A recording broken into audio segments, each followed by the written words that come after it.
back again, guys, from, well, not so sunny South Carolina. Today, I've got some special rides. First, I made a route last night that runs the Moonshiners 28 from here through Walhalla, and it ends at Deals Gap, start of Tail of the Dragon. And then I'm going to go run the Dragon, turn around, come back through it again. That starts another custom route. I keep going down to Robbinsville, over the Chirrahalla Skyway, and then keep going and make a big loop and come back through the Dragon again. All at my pace, whatever I want to do today. It's going to depend on the weather. Today is definitely going to be the gloomiest as the storm makes its way out. We had quite a bit of rain last night and quite an adventure last night. I freaked out because I got into the hotel, started laying everything out, started charging my stuff up, and I was closing the apps on my phone, but the swipe wasn't working. It wasn't responding. I thought, okay, well, maybe my gloves are just too wet. And I look closer, and I've got the phone here in a life-proof case. I'm taking these turns very gingerly, because until the tires warm up, they can be a little slippery. These PR4 GTs are fantastic in the rain, but they do take a little time to warm up. So the swipe isn't working on the phone, and I look closer, and there's water underneath the life-proof, on top of the phone. Oh my God, I got that thing out of the case, and it wouldn't charge. Ah, crap. I was supposed to turn left here. Yeah, that's one thing that Scenic doesn't do as well as some other apps, is be real accurate for where you are. See, it shows that arrow not right up at the intersection. Now, you know what? I'll just flip here. Coming through. Excuse me. Thank you. So this will take me into Walhalla.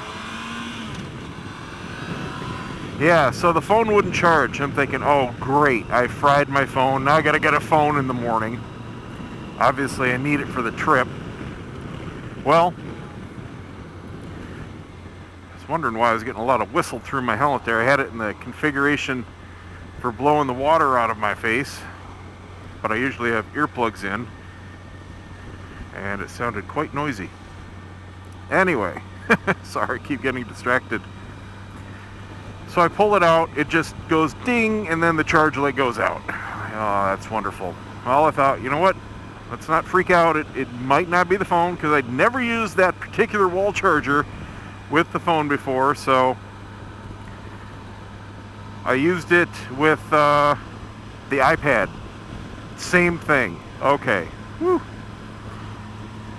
Let's try the battery bank. I know that works. Same thing. Okay, well that narrows it down to the cable. Cool. Bad lightning cable, which is really odd because that was a brand new cable. Just came with the new iPad. I had only used it a couple times. So a bad out of the box lightning cable. So I found a Walmart. It was only half a mile down the road there. So I waited until it stopped raining, which wasn't until 1 in the morning. Went on down to Walmart and got a couple lightning cables, got a spare, and got a couple extra pair of jeans, because those jeans from yesterday, I think they're going to be wet until I get home to Tampa. They are soaked. Everything is soaked.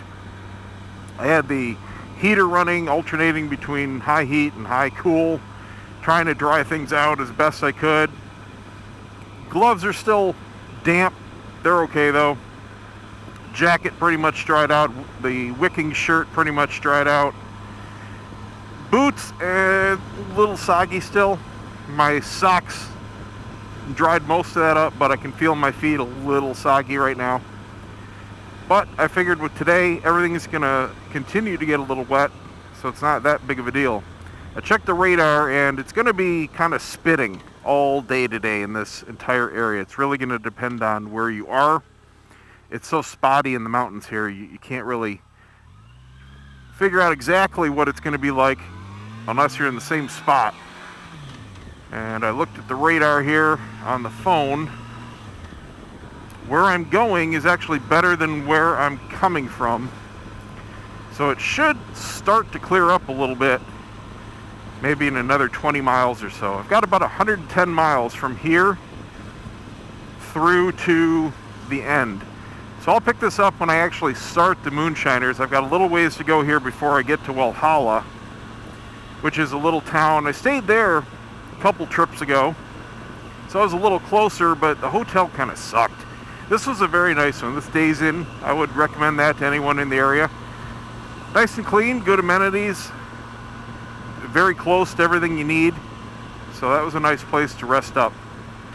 So rain at this level, anything here or below, right as I say that, it starts picking up. The FJR keeps you nice and dry, but right now, as it's coming in harder, now I start to feel it. Great, I'm going to get soaked again. I can't believe this. As long as you're moving, the wind management here and the screen and everything actually keeps you dry below that level. But last night, oh man, I got soaked because I ran into a wall of water. There's nothing you could do. And it actually really freaked me out. This is the first time this happened. It flash flooded on the roads. I couldn't tell. You couldn't see anything. And the splash from the front tire was so bad, it was knocking my feet off the pegs. Like I was hitting something on the road. Oh man, I've never had that happen before. And let me tell you what, when it's pitch dark out, and the headlights barely illuminating the road, I mean, it's coming down cats and dogs, and your feet come off the pegs like that, oh man. But man, the bike track, like, there was absolutely nothing there. Did a really fantastic job. These tires are, I mean, they may not be the absolute stickiest. You might be able to get a little bit better mileage out of something else. These are still excellent mileage tires. But holy crap, do they track through the rain like nobody's business. At least if they have tread. These still have about, probably 50%. They'll be done by the time I get home. At least done where I want to change them. They'll be just fine for this trip. I'm sure I wore out a good bit of the center strip, getting through the boring highway stuff up here. But I got tons of side meat left on these. Really, the only thing that has worn down the sides on these was my last trip up to the mountains. So that's why I'm getting dumped on right now. It's just this tiny little local spurt. Just my luck. Luckily, I'm going north. So I waited in town there for about 10 minutes and it just wasn't clearing up. There was this permanent spot.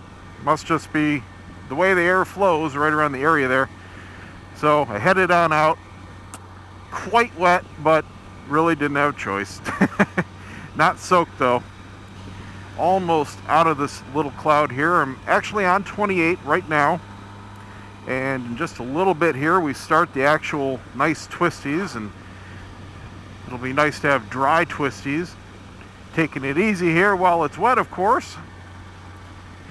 Maybe stop at some waterfalls. I don't know. I've never stopped at them. I've been through here a number of times. But really haven't done much sightseeing because every single time there's something that comes up like rain. We'll see. I've been waiting for these curves for so long. I'm anxious to see what the trees look like in the higher elevations. Got about 15-20% color down here on the floor. So it should be better the higher I go up. So far, hardly any leaves on the road. This is beautiful, even after the storm. I was a little concerned about that, but nope. This trip is working out very nicely, all things considered. Love these roads. Just still taking it easy. It's still very wet out.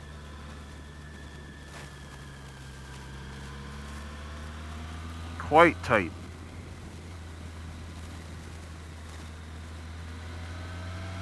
Oh, got some fog going on. Don't know if you guys can see it. Just drifting right over the road here. Beautiful. This is 100% fall. This is what you think about when you think about autumn. misty, damp. I can smell the damp woods. Very much reminds me of back home in Michigan. You don't get anything like this in Florida. Duh. I don't even mind that the roads are wet, because I prefer to take these kinds of roads leisurely rather than haul ass. It's fun doing that, but it's a little stressful for a vacation. This is great. I love glancing down at the screen and just seeing a snake.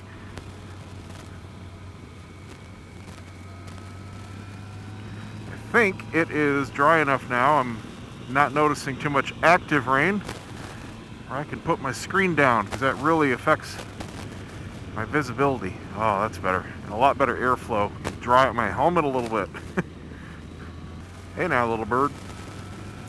So just for everyone's info, if you want to do this ride, to get to this part where it's actual nice twisty road, it's about a half an hour from the start in Walhalla. Even though that's the official start of the Moonshiner 28, and it's really where you have to start from because there's no real major junction before there. The roads in between here and there are just kind of boring. I mean, they're nice, but they're not twisties. A lot of people say this road is comparable to the Tail of the Dragon, and while individual corners may be, the Dragon doesn't have any kind of what you see here. Long stretches and gentle curves. The Dragon is just 40-45 minutes of tight twisties non-stop. So I don't compare it to anything like that. There are lots of roads that I've hit that do compare to the Dragon, but they all have something that makes it not quite as good. Sometimes, yeah, you'll find roads that are nice and twisty and nice long stretches and everything, but you'll have lots of houses and driveways. The Dragon has nothing. It doesn't even have an intersection. So that's what really makes it unique. It has all the qualities. I'm not saying it's the best road in the world, but that's what makes it unique.